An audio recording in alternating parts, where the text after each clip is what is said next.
Bruxas e bruxos do meu Brasil, no vídeo de hoje a gente vai conhecer mais sobre o deus cornífero, o deus de chifres, o deus das bruxas. Fique ligado. Uma das figuras mais antigas simbolizando os aspectos masculinos do divino foi encontrada na caverna de Troafrère, na França, e é nomeada de o xamã ou o feiticeiro.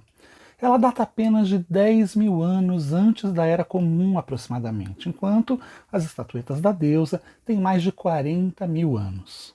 Isso demonstra claramente que representações que simbolizam o conceito de um sagrado masculino são muito mais recentes na história da humanidade. O culto a um deus de chifres provavelmente surgiu entre os povos que dependiam da caça, por isso, ao que tudo indica, ele sempre foi considerado o deus dos animais e da fertilidade, e é ornado com chifres na sua cabeça porque os chifres sempre representaram a fertilidade e a vitalidade. Sabemos que nas culturas antigas, o cervo é um animal simbólico proeminente. Ao que parece, na arte rupestre das cavernas, ele formou, juntamente com o touro e o cavalo, um sistema mítico-cosmológico. Como os chifres eram semelhantes às árvores e da mesma forma se renovavam com periodicidade, o cervo foi considerado símbolo da vida que rejuvenesce e do tempo. Os chifres sempre foram tidos como símbolo da honra e respeito entre os povos do passado. Eles expressavam a força e a agressividade do touro, do cervo, do búfalo e de todos os animais astados. Entre os povos primitivos, uma divindade era representada com chifres claramente para demonstrar o poder que ela possuía. Naquele tempo, quando o homem saía em busca da caça, ao retornar à sua tribo, colocava chifres do animal na sua cabeça, do animal capturado, com a finalidade de demonstrar a todas as pessoas da sua comunidade que ele tinha vencido os obstáculos e que, por causa da sua bravura e coragem, todos poderiam ser nutridos. Ele então se tornava o rei, aquele que nutriria toda a tribo. Assim, o capacete com chifres acabou por se tornar uma coroa real estilizada. E desses primeiros rituais da humanidade surgiu a imagem do primeiro deus de chifres. Muitos deuses antigos, como Baco, Pan, Dionísio, Quernunos, entre outros, são representados com chifres. Os maiores guerreiros geralmente também eram aqueles que possuíam capacetes de chifres, porque eles representavam a sua força e a sua bravura. Até mesmo Moisés foi homenageado com chifres pelos seus seguidores, em sinal de respeito aos seus feitos e favores divinos. Então, os chifres sempre representaram a luz, a sabedoria, o conhecimento entre os povos primitivos, como podemos perceber. Os chifres, desde tempos antigos, estiveram ligados à realeza, à divindade, à fartura. Nunca foram um símbolo do mal, como muitos associaram e ainda associam esse símbolo. É dentro desse contexto, desse simbolismo, que surge o deus das bruxas.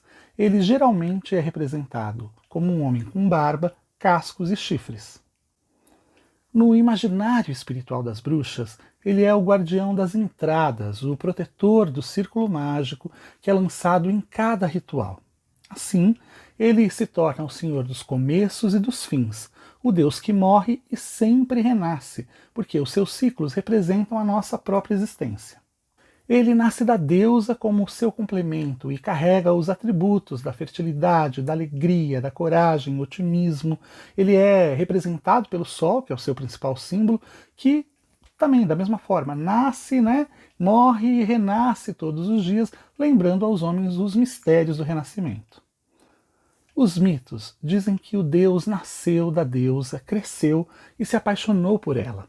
Ao fazerem amor, a deusa engravida, e quando chega o inverno, o deus cornífero morre e renasce como a criança da promessa, quando ela dá à luz. Esse mito contém em si os próprios ciclos da natureza e a caminhada do sol pelos céus, onde no verão o deus é forte e vigoroso, no outono ele envelhece, morre no inverno e renasce na encarnação do seu próprio filho na promessa da primavera.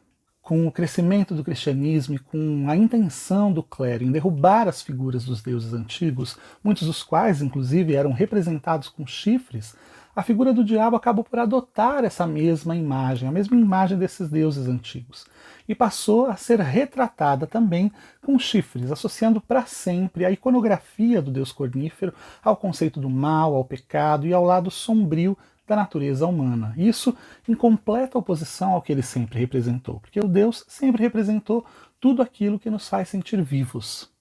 Se o Deus pode ser associado com a escuridão, é ele que traz a luz. Se ele expressa a morte, é ele que nos dá a sua outra mão como doador da força da vida. É ele que nos desperta para a vida depois que caminhamos para o outro mundo. Ele representa o Sol eternamente em busca da Lua, e os seus chifres, na realidade, simbolizam as meias-luas, e a honraria, a vitalidade não são uma ligação com o mal e nem com o diabo, como muitos equivocadamente atribuem, até porque o diabo pertence à mitologia cristã e não pagã. A Wicca busca inspiração para suas práticas nos ritos e na simbologia pré-cristã, ou seja, em tudo que existia antes do cristianismo. E por isso, o conceito de um demônio, de um diabo, jamais existiu nas religiões pagãs do passado. E ele continua não existindo no paganismo moderno, nem nas práticas da bruxaria contemporânea. Para os bruxos, assim como foi para os povos do passado, o deus cornífero expressa o mais alto símbolo da luz, da sabedoria, da fartura. Ele é o poder que fertiliza todas as coisas existentes na Terra, já que ele é o próprio Sol.